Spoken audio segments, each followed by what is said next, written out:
Friends, কেমন আছেন আপনারা সবাই? আশা করি সবাই খুব ভালো আছেন। আমরাও খুব ভালো আছি।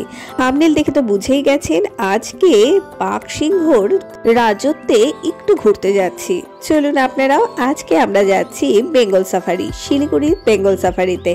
2024 পড়তে পড়তে বেঙ্গল সাফারির কর্তৃপক্ষ আমাদের জন্য খুশির খবর নিয়ে এসেছে। ত্রিপুরা থেকে নতুন অতিথি এসেছে, একটি সিংহ এবং একটি সিংহী। তাদের দেখার আশা নিয়ে এবার বেঙ্গল সাফারি ট্যুর। যারা বেঙ্গল সাফারিতে অলরেডি চলে এসেছেন তারা তো জানেনই, আর যারা আসেননি তাদের জন্য আজকের ফুল ভিডিওতে থাকছে বেঙ্গল সাফারির সমস্ত ডিটেলস। কেমন করে আসবেন, বেঙ্গল সাফারি কি দেখা যায়, কেমন ভাবে দেখতে হয়, কতটা সেফটি, কত খরচ, কতটা সময় লাগবে, 2024 বা নতুন কোন কোন জিনিস অ্যাড অন হয়েছে তারও সমস্ত ডিটেলস। চলুন প্রথমে ঢুকে নিই বেঙ্গল সাফারিতে, পরে একে একে সবকিছু জানাচ্ছি। স্ক্রিনে এখন যেটা দেখতে পাচ্ছেন এটা বেঙ্গল সাফারির টিকিট কাউন্টার। এখান থেকে টিকিট কেটে বা অনলাইনে টিকিট কাটলে সেটা শো করে টিকিটের প্রিন্ট নিয়ে ভেতরে ঢুকতে হবে। এখানে ভেতরে ঢোকার সময় কিন্তু চেকিং হয়। কোনো প্লাস্টিকের জিনিসপত্র এখানে ভেতরে অ্যালাউ নয়, থাকলে জমা রাখতে হয়। এছাড়া বাড়ির কোনো পোষ্য অর্থাৎ পেট কোনো অ্যানিমেলকেও এখানে আনা যায় না। চলুন প্রথমেই বলি বেঙ্গল সাফারি কি এবং কোথায় অবস্থিত। শিলিগুড়ি টাউন থেকে মাত্র 8 কিলোমিটার দূরে এবং এনজিপি থেকে 14 কিলোমিটার ডিস্টেন্সে অবস্থিত এই বেঙ্গল সাফারি। চারিদিকে শাল বনের মাঝখানে একটি অদ্ভুত অ্যাডভেঞ্চারাস টুরিস্ট প্লেস বলতে পারেন এই বেঙ্গল সাফারিতে। আমি যতদূর জানি ওয়েস্ট বেঙ্গলে এটা একমাত্র টাইগার সাফারি। এটি মূলত একটি সাফারি পার্ক। এখানে পার্ক রয়েছে, জু রয়েছে এবং সাফারি রয়েছে। সাফারি পার্কের ব্যাপারটা এরকম, গাড়িতে করে আপনাকে অ্যানিমেলের কেজের ভেতরে নিয়ে যাওয়া হয়, অর্থাৎ আপনি গাড়ির ভেতরে বসে খুব কাছ থেকে অ্যানিমেলদের দেখতে পাবেন। এখানে আর সমস্ত জু থেকে আলাদা বেঙ্গল সাফারি। চলুন এবার আপনাদের বেঙ্গল সাফারির রাইডগুলো সম্পর্কে জানিয়ে দিই। বেঙ্গল সাফারি পার্কে 3 রকমের রাইড হয়: গ্র্যান্ড সাফারি, কম্বো সাফারি এবং জয় সাফারি। গ্র্যান্ড সাফারিতে টাইগার, ব্ল্যাক বেয়ার, লেপার্ড এবং তৃণভোজী প্রাণীরা থাকে। কম্বো সাফারিতে থাকে টাইগার এবং তৃণভোজী প্রাণীরা। এবং জয় সাফারিতে শুধু তৃণভোজী প্রাণীরাই থাকে, কিন্তু এটা এলিফ্যান্ট সাফারি হয়। আপনারা স্ক্রিনে সমস্ত ডিটেলস নিশ্চয়ই দেখতে পাচ্ছেন। গ্র্যান্ড সাফারির টিকিট মূল্য 400 টাকা, কম্বো সাফারির টিকিট মূল্য 200 টাকা এবং জয় সাফারি অর্থাৎ এলিফ্যান্ট সাফারির টিকিট মূল্য 800 টাকা। গ্র্যান্ড সাফারিতে সাফারি করানো হয় 1 ঘন্টা, কম্বো সাফারিতে 30 মিনিট এবং এলিফ্যান্ট সাফারিতে সময় লাগে 45 মিনিট। এছাড়া গ্র্যান্ড সাফারি শুরু হয় সকাল 9:30টায় এবং শেষ হয় 4:30 সময়। এক এক দিনে গ্র্যান্ড সাফারির 12টি করে ট্রিপ হয়। অন্যদিকে কম্বো সাফারিও 9:30টার সময় শুরু হয় এবং 4:20তে শেষ হয়। 10টি ট্রিপ হয় কম্বো সাফারির। আর জয় সাফারি অর্থাৎ এলিফ্যান্ট সাফারি হয় 5টি ট্রিপ। এটি সকালবেলা 8:30টা থেকে শুরু হয় এবং সকাল 10টা পর্যন্ত 3টা ট্রিপ হয় এবং বিকেলবেলা 3টে থেকে শুরু হয় এবং 4:30টা পর্যন্ত 2টি সাফারি হয়। মানে সর্বমোট 5টি এলিফ্যান্ট সাফারি হয় এখানে। এছাড়া আপনি যদি কোনো রকম কোনো সাফারি না করতে চান, সেক্ষেত্রেও 50 টাকার বিনিময়ে আপনি ভেতরে পার্কে যেতে পারেন। একটা চিলড্রেন পার্কস রয়েছে, খাওয়ার জায়গা রয়েছে, আপনার ভালোই লাগবে। তাছাড়াও এখানে টয় ট্রেন এবং বিভিন্ন রাইডের বন্দোবস্ত রয়েছে। যেমন টয় ট্রেনের দাম রয়েছে 50 টাকা এবং অন্যান্য রাইডগুলো 50 থেকে 150 টাকার মধ্যেই রয়েছে। আর আপনি যদি হাঁটতে না পারেন সেই ক্ষেত্রেও ব্যবস্থা রয়েছে। এখানে গল্ফ কার রয়েছে, যেটা 5 সিটার সেটার ভাড়া হলো 150 টাকা, আর যেটা 8 সিটার তার ভাড়া 240 টাকা। এগুলোতে করে আপনি পার্কের ভেতরে ঘোরাফেরা করতে পারবেন। সঙ্গে থাকুন, একে একে সমস্ত কিছুই জানাচ্ছি। এবার বলি এটি কোথায় অবস্থিত। বেঙ্গল সাফারি শিলিগুড়ির শালুকারা অঞ্চলে অবস্থিত। শিলিগুড়ির যে কোনো মোড় থেকে আপনি টোটো বা অটো পেয়ে যাবেন বেঙ্গল সাফারি পর্যন্ত আসার জন্য। আপনি যদি বাইরে থেকে এসে থাকেন সেক্ষেত্রে এনজিপি থেকেও আপনি অটো পেয়ে যাবেন। আর আপনি যদি দার্জিলিং বা গ্যাংটক ট্যুর করে সেবক হয়ে ব্যাক করেন সেই ক্ষেত্রে রাস্তায় এটি পড়বে, টুক করে নেমে যেতে পারেন এই অসম্ভব সুন্দর সাফারি পার্কে। চলুন এখন জানাই কেমন ভাবে আমরা আমাদের গোটা দিনটা কাটিয়েছিলাম বেঙ্গল সাফারিতে। সঙ্গে থাকবে প্রচুর ইনফরমেশন। আমরা চলে এসেছি বেঙ্গল সাফারি, আর এসেছে লায়ন, সেটা দেখার জন্য মেনলি আসা। যাই হোক, চলুন যাওয়া যাক। বেঙ্গল সাফারিতে ঢুকেই এটা রয়েছে ল্যাট্রিন বাথরুম এবং তারপরে এটি আগে ছিল ওয়েটিং রুম, এখন এটা একটি শপ হয়েছে। হাতের কাজের বিভিন্ন জিনিসপত্র, বনজ বিভিন্ন জিনিসপত্র নিয়ে এখানে বসা হয়েছে। আর তার ঠিক সামনেই এই জায়গাটা থেকে গাড়িতে উঠতে হয় সাফারির জন্য।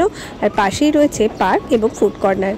আর একটু আগাতেই দেখলাম দুটো নতুন ফুড স্টল খুলেছে এখানে মেনলি মোমো, চাউমিন এই সমস্তই বেশি পাওয়া যায়। এই এক প্লেট চাউমিনের দাম নিয়েছিল ওরা 100 টাকা। মোমো খাওয়া হয়েছিল, মোমো মোটামুটি এরকমই দাম। প্রথমে এসেই খাওয়া দাওয়ার পাট শুরু। খাওয়া দাওয়া করে তারপরে এই যে এখানে অনেকগুলো নতুন নতুন, আগের বার যখন এসেছিলাম তখন এত কিছু ছিল না, নতুন অনেক কিছু অ্যাড হয়েছে, এগুলোতে একটু খেলবে বাচ্চারা, তারপরে আমরা সাফারিতে যাব। বেঙ্গল সাফারির ভেতরে এই যে অংশটি দেখতে পাচ্ছেন এটি ফুড কর্নার। এটা সরকারি ফুড কর্নার, সেহেতু দাম খুব একটা বেশি নয়। খাওয়ার দাওয়ারের মানও বেশ ভালো। ভ্যারাইটি টাইপসের ফুড আইটেম এখানে অ্যাভেলেবেল। যতবার এসেছি এখানেই আমরা লাঞ্চ করেছি। ফুড কোর্টের ভেতরে খাওয়ার দাওয়ারের যে চার্ট রয়েছে তার ছবি তোলা বারণ, সেই জন্য আপনাদের দেখাতে পারছি না, কিন্তু এটুকুন বলতে পারি সবকিছু মিনিমাম রেঞ্জেই রয়েছে। এটা ফুড কোর্টের ভেতরের অংশ। আমাদের খাওয়া দাওয়া শেষ, আমরা এবার চলে এসেছি চিলড্রেন পার্কে। বাচ্চাদের জন্য এখানে প্রচুর রকমের অ্যাক্টিভিটি রয়েছে। এর আগের বার যখন এসেছিলাম তখন এত অ্যাক্টিভিটি ছিল না এবং অনেকগুলোই নষ্ট হয়ে গেছিল, বাট এবার দেখলাম বেশ কয়েকটি নতুন নতুন অ্যাক্টিভিটি যুক্ত করেছেন এনারা এবং পার্কটিকে দারুণ করে সাজিয়েছেন। বাচ্চারা বেশ অনেকটা টাইম নিশ্চিন্তে এখানে খেলতে পারবে। আমাদের সাফারির টাইম হয়ে গেছে, চলো লেটস গো। এই যে আমাদের গাড়ি। আমাদের 1.5টা সাফারি ছিল। আপনাকে যে টিকিটটা দেওয়া হবে তার মধ্যে গাড়ির নাম্বার থাকবে এবং আপনার সিট নাম্বারও থাকবে, সেই অনুযায়ী আপনাকে বসতে হবে। পারলে একটু আগের থেকে বসতে পারেন, কারণ সিট নিয়ে আমাদের একটু প্রবলেমে পড়তে হয়েছিল। ফ্রি গাড়ির টিকিট আপনি অনলাইন বা অফলাইন দুভাবেই বুক করতে পারেন। অনলাইন বুক করে রাখলেই বেশি সুবিধা, কারণ এত রাশ থাকে স্পেশালি ছুটির দিনগুলোতে, তাই আগের থেকে বুক করে রাখাই ভালো বলে মনে হয় আমার। আমরা এখন ঢুকে গেছি ডিয়ারের কেজের ভেতরে। সাফারি পার্কের টিকিট সম্বন্ধে আরেকটা কথা বলে রাখি, যদি আপনার টাইগার সাফারি বা এলিফ্যান্ট সাফারি থাকে তাহলে তো অবশ্যই আগের থেকে টিকিট বুক করে রাখবেন। আমি নিচে ডিটেলস দিয়ে দিচ্ছি, আপনারা এখান থেকে টিকিট বুক করতে পারেন। কিছু দূর আগাতেই দুটো হরিণ চোখের সামনে দেখা দিল, তারপরে একে একে বেশ আরো অনেক কয়টি। আর একটু আগাতে এক বিশাল চমক, পেখম তুলে দাঁড়িয়ে আছে ময়ূর তার ময়ূরীর জন্য। এটা আমার লাইফে প্রথম পেখম তোলা অবস্থায় ময়ূরকে দেখা। এয়ার সাফারি শেষ হলো। এখানে রাইনোর জন্য কেজ করা হয়েছে, একসঙ্গে হয়তো লায়নের সঙ্গে রাইনো হয়তো ছাড়বে। ডিয়ার সাফারি আলটিমেট শেষ হলো আমাদের। ব্লগের প্রথমেই যে বলেছিলাম দুটো লায়ন এসেছে, তাদের সঙ্গে একটা রাইনো এসেছে। এখানে এসে শুনলাম এপ্রিল বা মে মাসে ছাড়া হবে লায়ন, রাইনো আরো বেশ কিছু পশু। তারা সবাই কোয়ারেন্টাইনে রয়েছে, তাই আমাদের আর দেখা হলো না রাইনো। ডিয়ার তো হলো। এবার আমরা এসে পৌঁছেছি বিয়ারের খাঁচায়। ভাল্লুক মহারাজ দেখি সামনেই দাঁড়িয়ে অপেক্ষা করছিলেন আমাদের। দরজা খুলেই সাথে সাথে এত বিশাল আকৃতির ভাল্লুক দেখে তো সবাই আনন্দে আত্মহারা। তার মধ্যে দেখি ড্রাইভার একটা প্যাকেট থেকে কি জানি একটা দিচ্ছে ভাল্লুকে খেতে। পরে জানতে পারলাম ড্রাইভার একদলা গুড় নিয়ে আসে এবং এই গুড়ের লোভেই সমস্ত ভাল্লুক এসে হাজির হয় সাফারি বাসগুলোর সামনে। এই দেখুন পেছনে সাফারি বাসটার সামনে চলে গেছে ভাল্লুক মহারাজ।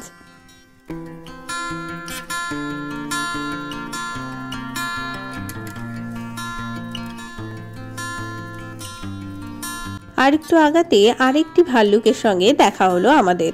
ইনিও চলে আসলেন গুড়ের লোভে।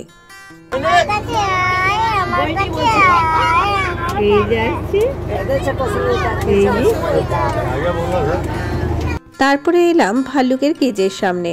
কেজের মধ্যে রাখা হয়েছে বাচ্চা ভাল্লুকগুলোকে, সেগুলো এখন অত ট্রেন্ড হয়নি, সেই জন্য তারা কেজে ভর্তি। মনে বেশ আনন্দ নিয়ে আমরা বেরোলাম ভাল্লুকের কেজ থেকে। এবার কোথায় যাব চলুন দেখা যাক। একটু এগোতেই চোখের সামনে ভেসে উঠল লেপার্ডের হিংস্র রূপ। আমরা চলে এসেছি লেপার্ডের খাঁচায়।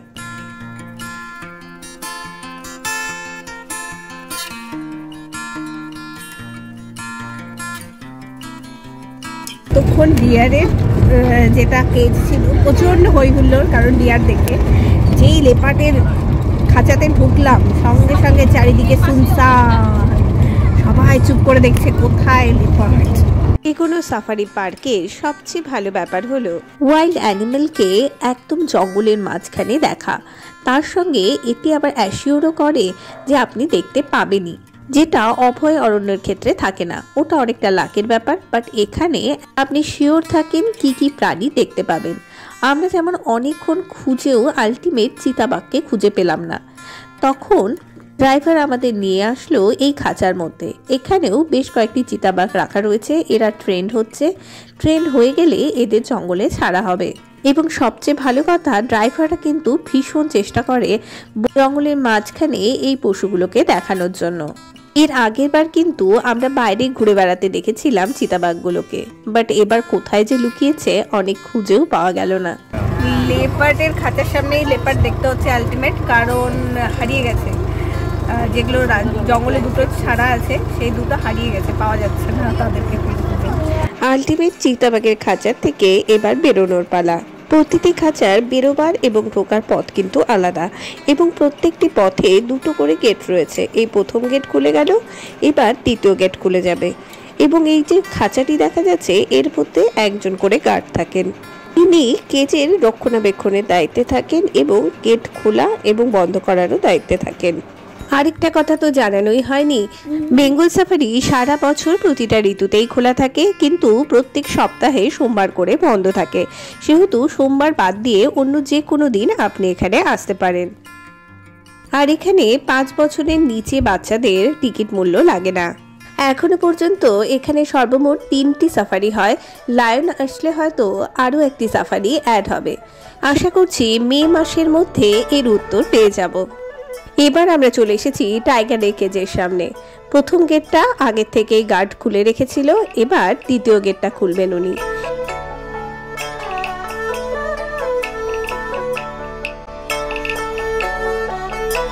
ইনি টাইগারের কেজের রক্ষক। গেট খুলে গেল, দুরু দুরু বুকে আমরা সবাই প্রবেশ করলাম টাইগারের কেজে। তারপরে একটু খোঁজাখুঁজি করতে ওয়াকি টুয়াকিতে খবর এলো কোথায় রয়েছে টাইগার। জঙ্গলের মাঝখান থেকে বাঘকে বেরোতে দেখে সবাই আনন্দে আত্মহারা। তারপরে দেখা গেল পেছনে রয়েছে বাঘিনী। এরকম টাইগার দেখার জায়গা না।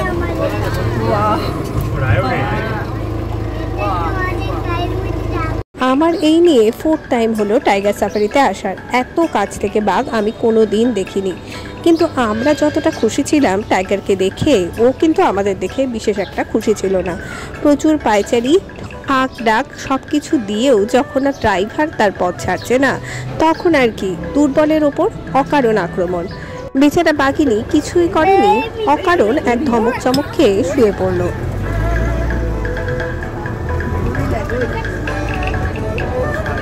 বাঘ পাখিনীর এই মারামারি দেখে বাচ্চারা তো বাচ্চারা, গোটা গাড়ি ভর্তি বড়রাও বেজায় খুশি। যদিও গোটা বছর আপনি যখনই সাফারিতে আসুন আপনি সমস্ত অ্যানিমেল দেখতে পাবেন, কিন্তু তারপরেও শীতকাল, শরৎকাল, বসন্তকাল অর্থাৎ ওয়েদার যখন একটু ঠান্ডা ঠান্ডা থাকে সেই টাইমটাই কিন্তু বেস্ট বলে মনে হয় আমার। তার কারণ রোদের জন্য সমস্ত প্রাণীরাই ওপেন প্লেসে চলে আসে। এদিকে বর্ষাকালে বা প্রচণ্ড গরমে আমাদের মতোই সমস্ত প্রাণীরা ছায়ায় খোঁজে, সেই ক্ষেত্রে এত সামনে থেকে দেখা পসিবিলিটি একটু কমে যায়।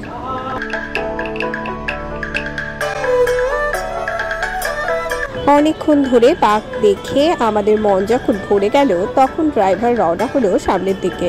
বাঘকেও ক্রস করতে দিল এই রাস্তাটি।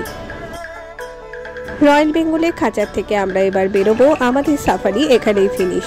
এত সমস্ত বন্য প্রাণীকে এত কাছ থেকে দেখে মনটা আবার আনন্দে ভরে উঠল। আমরা এবার চলে এসেছি এলিফ্যান্ট স্ট্যান্ডের এখানেই গাড়ি থেকে নামিয়ে দেওয়া হবে আমাদের। আমরা এসে এখানে দাঁড়াতে কিছুক্ষণের মধ্যে হাতি সাফারি করে একদল পর্যটককে বেরোতে দেখলাম জঙ্গল থেকে। আর এখানে আরেক দলে যাওয়ার প্রস্তুতি চলছে। এরই মাঝে দেখি আরেকটি ছোট হাতি নিজের আনন্দেই মত্ত, বেশ ডান্স করছে মাথা নাড়িয়ে নাড়িয়ে। হাতি দেখেই আদৃশের বায়না শুরু এলিফ্যান্টে উঠবো। খোঁজ নিয়ে শুনলাম সমস্ত টিকিট বিক্রি হয়ে গেছে, তাই হাতিকে সামনে থেকে দেখেই মনকে শান্ত করতে হলো।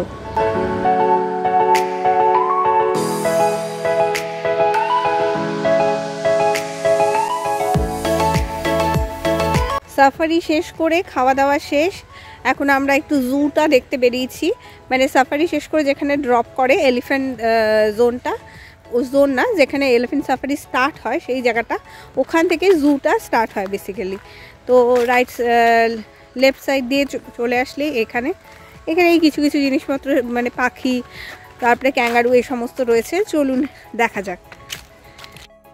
এই রাস্তাটা দিয়ে আপনাকে যেতে হবে জুয়ের ভেতরে, এবং এর ভেতরেই রয়েছে অ্যাক্টিভিটি পার্কও।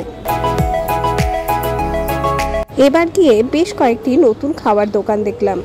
এর পাশেও আরও একটি খাবার দোকান খুলেছে দেখলাম। এখানে আর দামাদামি করিনি, এখানেও ওই স্যান্ডউইচ, পেস্ট্রি এই সমস্তই পাওয়া যায়। আর এর পাশেই দেখলাম টয় ট্রেনটা খারাপ হয়ে পড়ে আছে। এখানে আছে এশিয়ান প্লাম সিবেট, ঘরের ভেতরে ঢুকে বসে আছে, ওই যে ওইখানে ঘুমোচ্ছে। যাই হোক, এটা বেশি জুম করে দেখাতে পারলাম না। এরপরেই দেখলাম আমরা বিগ ক্যাট, অর্থাৎ বন বিড়াল বলে আমরা যেটাকে চিনি সেটাই, বেশ বড় আকৃতির বিড়াল।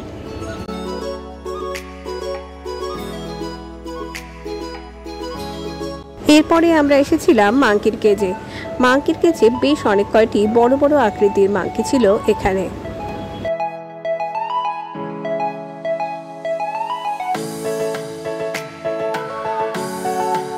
এবার দেখা গেল একটি পাখিদের খাঁচা, বিভিন্ন রং বেরঙের ময়না, টিয়ে আরো বিভিন্ন রকমের পাখি এখানে ভর্তি।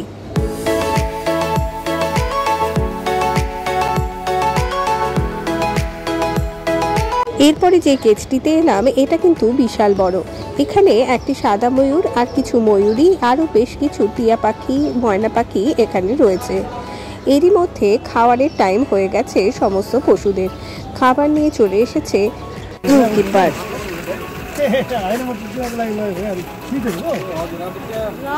আমরা চলে এসেছি এবার ক্যাঙ্গারু দেখতে। এই যে দূরে দেখতে পাচ্ছেন হলুদ জ্যাকেটের মধ্যে, এটি ক্যাঙ্গারু। এখানে হয়তো একটি ক্যাঙ্গারু রয়েছে।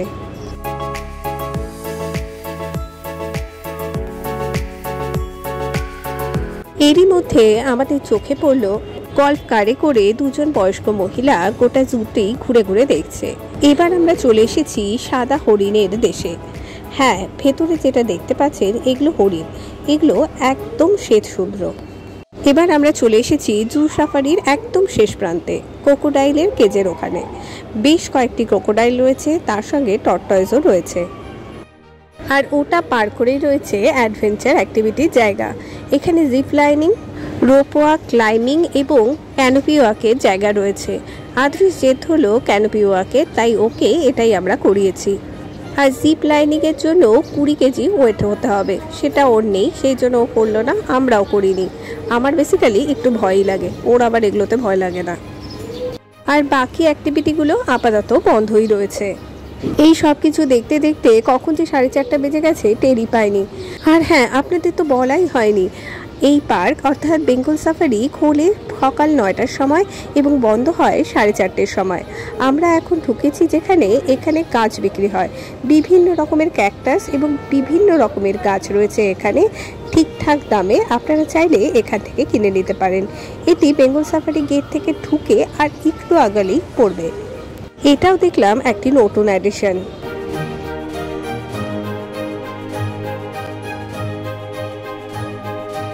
স্প্রিং সিজন শেষ হতে চলল, কিন্তু পাতা ঝরার আর বিরাম নেই। গোটা জঙ্গল জুড়ে পাতা ঝরার নতুন খেলা চলছে। কি অদ্ভুত দেখতে, সত্যি অসাধারণ। তাই এই ভিডিওটি না দিয়ে থাকতে পারলাম না। আলটিমেট আমাদের বেঙ্গল সাফারি ট্যুর শেষ হলো। আজকের মতো ভিডিও এখানেই শেষ করছি। ভালো লাগলে অবশ্যই লাইক, কমেন্ট, শেয়ার করবেন এবং আপনাদের মূল্যবান মতামত জানাতে একদম ভুলবেন না। ওকে, আজকের ভিডিও এখানেই শেষ করছি। আশা করি ভালো লেগেছে। আর ভালো লাগলে অবশ্যই like, comment, share, please subscribe করে দেবেন। ওকে, বাই।